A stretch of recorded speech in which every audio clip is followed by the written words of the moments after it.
All right, man. Tom Coughlin is out as like a vice president, or basically he was the general manager and pulling all the strings for the Jacksonville Jaguars. But I know you like, hey, what's the big news about? But the NFLPA actually did something for once in their life, right? They like Officer Doofy, 1 in a million chance to make something right. A lot of players on the Jacksonville Jaguars had grievances and issues with Tom Coughlin. Now, Jalen Ramsey was the famous one where he did an interview with ESPN after being traded. And what came out is that Tom Coughlin just had some inconsistencies, I'll leave it that way, with black players. But let's talk about it. We back, Goodfellow Sports TV. Make sure you hit that subscribe button, bell icon button. Share the video. Appreciate the love, support. Want to make a donation? That link subscription. Best way to donate. Share the video. And I'll link an article, a video source from Twitter on there. But the majority of the players that Tom Coughlin were finding and for being late and all that were black players. And 25% of all NFL grievances came from the Jacksonville Jaguars. Now, I remember last year where he tried to void Leonard Fournette's contract for some misconduct issues, or maybe it was some insubordination. And basically, he ran Jalen Ramsey out of town, and because of Tom Coughlin. So it took for the owner to find out about the grievances being won and being overturned, for him to throw Tom Coughlin out with 2 games left. You think he could have figured that out, listening to Jalen Ramsey, and he probably would have kept Jalen Ramsey? Now you lose Jalen Ramsey to the Rams, and, now you got to find another corner.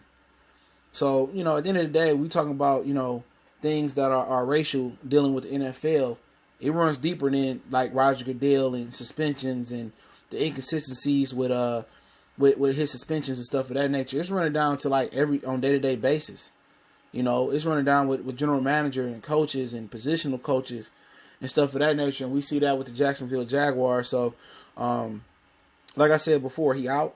The owner, he needs to know more about the business, or more about the inner workings, what's going on in his workplace. As the owner of the team, you need to have an open door policy, with especially the leaders of your team, to make sure things like this not happening. But it seemed like Tom Coughlin had no love for the others, and he treated the ones that looked like him a lot different, from what we're seeing. If the NFLPA can win a grievance and win a lot of grievances, and that's like the worst union known to man, then you really got a problem.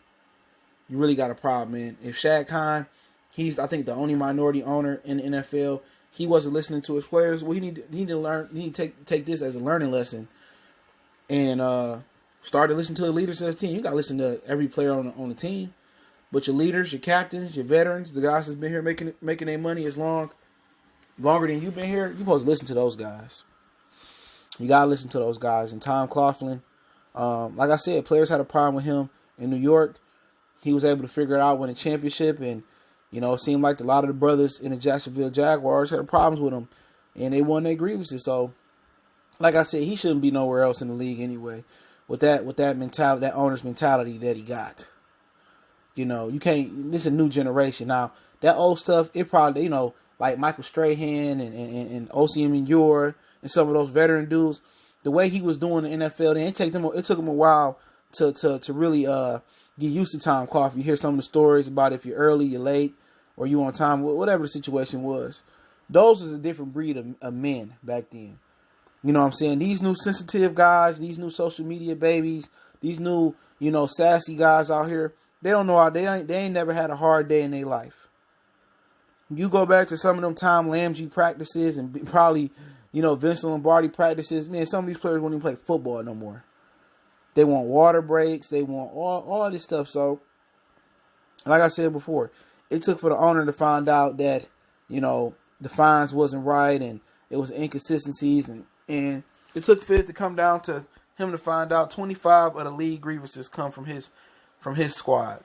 That's a big percentage. It's like 30-some NFL teams, and 25 of the grievances come from players in your squad. Not only did they come from your squad, I guarantee you the highest amount of percentage of grievances overturned came from the Jacksonville Jaguars. So, it is what it is, man. NFL players want things like this to change.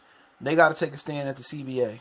What they need to do is get rid of DeMaurice Smith and get rid of the NFLPA and reconstruct a new strong union with somebody from the Major League Baseball union, and let them learn right now the NFL laws, get used to the contracts and how their lawyers break it down, or somebody from the NBA union to do it that way. But you prefer Major League Baseball. If you can get that type of deal, player-friendly deals, football and NFL will be in a great place for the players. So, hey, man, appreciate everybody. Don't forget me on Facebook, Instagram, Twitter. Reach out to the email if you got business, question, inquiry, sponsorship, video requests. Keep sharing the videos. Let me know what you think about the video and Tom Coughlin, which he out of there. And I know Leonard Fournette and a lot of the brothers for Jacksonville Jaguars are happy.